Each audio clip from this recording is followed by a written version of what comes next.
Hello friends, welcome to Nimbus Learning and the platform supported by Engineering Academy. And my name is Deepak Singhal, and I am here to explain you few concept which may be possible to come in the exam which you are preparing for. जो आप जिस exam की तैयारी कर रहे हैं, एक जो बिहार पब्लिक सर्विस कमीशन में अभी रिसेंटली एग्ज़ाम इंट्रोड्यूस किया है, वो एग्ज़ाम है सहायक लोक स्वच्छता एवं अपशिष्ट प्रबंधन अधिकारी का। ये एक ऑफिसर ग्रेड पोस्ट है, 4600 ग्रेड का पोस्ट है। और मैं अपना इंट्रोडक्शन दे दूं, मैं दीपक सिंघल अभी सहायक अभियंता पर्यावरण एवं ठोस कचरा प्रबंधन के पद पर राजस्थान में UDH LSG and UDH department में कार्यरत हूँ। और आपके इस पर्टिकुलर सिलेबस को देखते हुए लगता है कि पूरा सिलेबस जो है वो ठोस कचरा प्रबंधन और तरल अपशिष्ट प्रबंधन को लेकर है। और ये बिल्कुल पेक्यूलियर और बिल्कुल स्पष्ट सिलेबस है, जिसके बारे में आप बहुत कम समय में बहुत अच्छी तैयारी आप करा सकते हैं। तो इसमें किस तरह से इंजीनियरिंग एकेडमी के प्लेटफॉर्म पर तैयारी कराई जाएगी, किस तरह के क्वेश्चंस होंगे, उनमें उनका ग्लिम्स लेने के लिए एक आज वीडियो तैयार की है कि बहुत सारे स्टूडेंट्स के क्वेश्चन है कि इसमें किस तरह के इस एग्ज़ाम में किस तरह के ऑब्जेक्टिव क्वेश्चंस आएंगे। तो उसी को ध्यान में रखते हुए वीडियो प्रिपेयर की गई है। मैं एक टॉपिक लेता हूँ इसी में, जो आप ही के सिलेबस के 5 यूनिट में से एक यूनिट है एनवायरमेंटल रूल्स। उसकी एक टॉपिक लेता हूँ सॉलिड वेस्ट मैनेजमेंट रूल्स, क्योंकि वेस्ट जो है कई तरह का है। प्लास्टिक वेस्ट है तो प्लास्टिक वेस्ट मैनेजमेंट रूल्स भी हैं, हजार्डस वेस्ट मैनेजमेंट रूल्स भी हैं, एक ई वेस्ट मैनेजमेंट रूल्स भी हैं। वो सब हम इस कोर्स के दौरान डिटेल्स में पढ़ेंगे और किस तरह के उनमें से क्वेश्चन पूछे जाएंगे वो भी हम पढ़ेंगे। तो पहला जो मैं आज एक जो डिटेल्ड बड़ा जो पोर्शन है इस चीज़ का, वो सॉलिड वेस्ट मैनेजमेंट रूल ठोस कचरा प्रबंधन नियम है 2016 के। उन नियमों में किस तरह से हमसे क्वेश्चन पूछे जा सकते हैं, क्योंकि वही एक ऐसा एरिया लगता है कि बाकी और टेक्निकल है। टेक्निकल में हम कई बार सोच भी सकते हैं कि इस तरह के क्वेश्चन आएंगे, लेकिन ये एक एरिया होता है जहाँ पे कन्फ्यूज़न रहता है किस तरह के रूल्स में से क्वेश्चन पूछे जाएंगे। और बाकी डिटेल टेक्निकल वाले भी हम आपको बताएंगे कि किस तरह से उनमें से क्वेश्चन पूछे हैं। तो यहाँ मेरे बैकग्राउंड में आप देख रहे होंगे,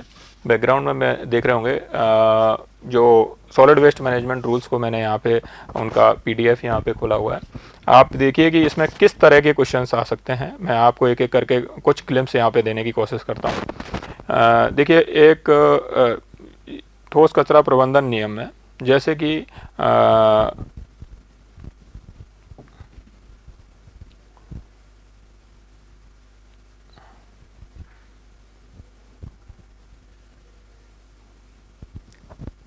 ये एक क्वेश्चन बनता है, सपोज कि विशेष आर्थिक जोन, औद्योगिक संपदा मतलब स्पेशल इकोनॉमिक जोन जो होते हैं, औद्योगिक संपदा, इंडस्ट्रियल जो प्रॉपर्टी है, इंडस्ट्रियल पार्क हैं, इन सभी पार्कों को ये की एक ड्यूटी बनती है, इन सभी जोन्स की एक ड्यूटी बनती है कि ये अपने एरिया में, अपना जो क्षेत्र है उसमें से कम 5% हिस्सा जो है वो रिसाइकलिंग फैसिलिटी और इन सब चीज़ों के लिए, वेस्ट प्रोसेसिंग के लिए आरक्षित करें।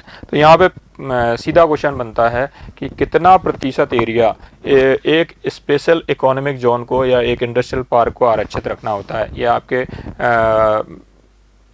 आपके ऑब्जेक्टिव क्वेश्चन में सीधा क्वेश्चन बनता है।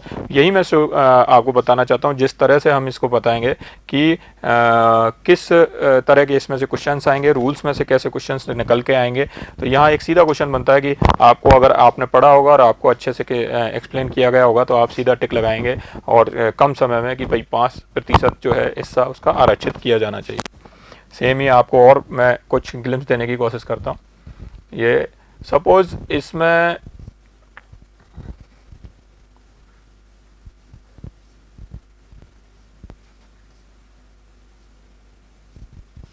जैसे ये आपके किसी भी फैसिलिटी को जो वेस्ट प्रोसेसिंग फैसिलिटी होती है। वेस्ट प्रोसेसिंग फैसिलिटी, यहाँ मैं कुछ एक्सप्लेन कर दूँ। वेस्ट प्रोसेसिंग फैसिलिटी मतलब जो आपका गीला कचरा, जैसे जो बायोडिग्रेडेबल कचरा होता है उसे गीला कचरा बोलते हैं। गीला कचरा जो होता है उसको बायोडिग्रेडेबल मतलब उससे खाद बनाई जा सकती है, उससे गैस बायोगैस प्रोड्यूस की जा सकती है, तो उसका बायोमिथनेशन किया जा सकता है या कंपोस्ट बनाया जा सकता है। तो कंपोस्ट बनाने की कोई फैसिलिटी है उसे क्या बोलेंगे? वेस्ट प्रोसेसिंग फैसिलिटी बोलेंगे। तो वेस्ट प्रोसेसिंग फैसिलिटी अगर आपकी वेस्ट प्रोसेसिंग फैसिलिटी अगर आपकी उसकी क्षमता 5 टन से ज़्यादा है, मतलब इनकमिंग वेस्ट, उस पर रिसीव होने वाला वेस्ट, उस प्रोसेसिंग फैसिलिटी पर आने वाला वेस्ट 5 टन से ज़्यादा है, तो उस पर्टिकुलर फैसिलिटी को एक फॉर्म 1 के अंतर्गत, फॉर्म 1 के अंतर्गत ऑथराइजेशन के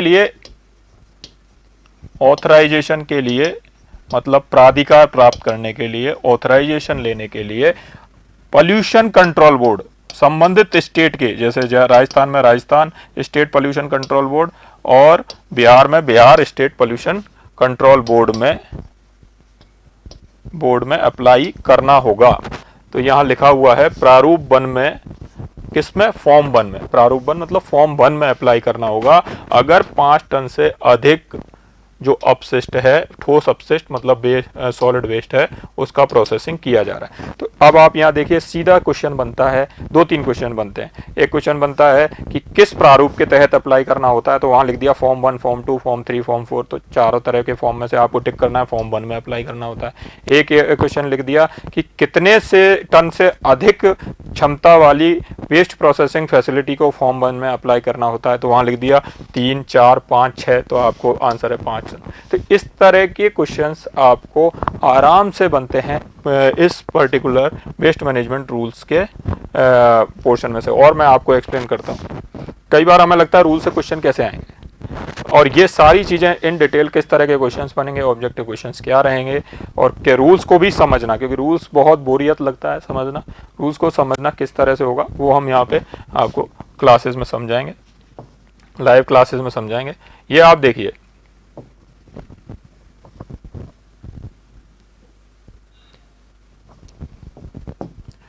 इसमें कुछ फॉर्म्स दिए गए हैं इस रूल में।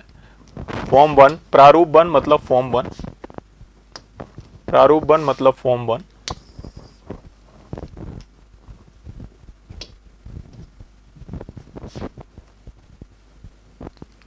ये इसमें किसके लिए, जो मैंने पहले ही एक्सप्लेन कर दिया आपको कि किसके लिए फॉर्म 1 होता है। ऐसे ही इसमें प्रारूप 2, फॉर्म 2, इसका क्या काम है कि इसमें पूछ लिया जाए आपसे कि ऑथराइजेशन किस फॉर्म के अंडर जारी किया जाता है। तो ये ऑथराइजेशन कौन जारी करेगा? पॉल्यूशन कंट्रोल बोर्ड जारी करेगा, और प्राधिकार संख्या देगा, ऑथराइजेशन नंबर देगा किसको? उस वेस्ट प्रोसेसिंग फैसिलिटी को। ये आपसे पूछा जा सकता है।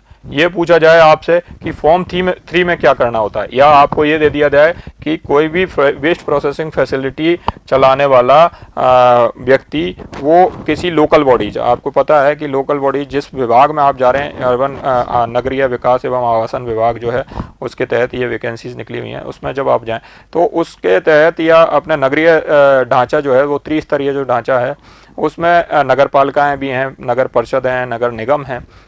तो ये जो इनमें इन म्यूनसिपलिटीज़ को, म्यूनसिपल बॉडीज़ को, वेस्ट प्रोसेसिंग फैसिलिटीज़ को अपनी वार्षिक प्रतिवेदन प्रस्तुत करना होता है। तो वार्षिक प्रतिवेदन किस प्रारूप के अंतर प्रस्तुत किया जाता है? आपसे क्वेश्चन आ जाए कि वेस्ट प्रोसेसिंग फैसिलिटीज़ के मालिक को, चलाने वाले ऑपरेटर्स को किस प्रारूप के अंतर्गत वो म्यूनसिपल बॉडी को अपनी रिपोर्ट प्रस्तुत करता है, तो वो प्रारूप है प्रारूप 3, फॉर्म 3। तो ये सीधा आपको अगर पता नहीं हो तो फॉर्म 3 के अंतर्गत वो सुविधा प्रचालक आपको वेस्ट प्रोसेसिंग फैसिलिटी को करता है।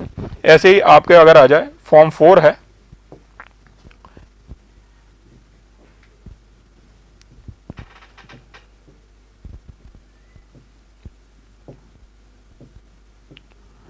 फॉर्म 4 है, इसके में वो स्थानीय निकाय, local body, pollution control board को पूरे वेस्ट प्रोसेसिंग के बारे में वार्षिक प्रतिवेदन प्रस्तुत करता है। तो ये लोकल बॉडीज किस प्रारूप के अंतर्गत पोल्यूशन कंट्रोल बोर्ड को अपना प्रतिवेदन प्रस्तुत करती हैं। आपके पास ऑप्शन आ गए फॉर्म 1, फॉर्म 2, फॉर्म 3, फॉर्म 4, तो आपका टिक होगा आंसर फॉर्म 4।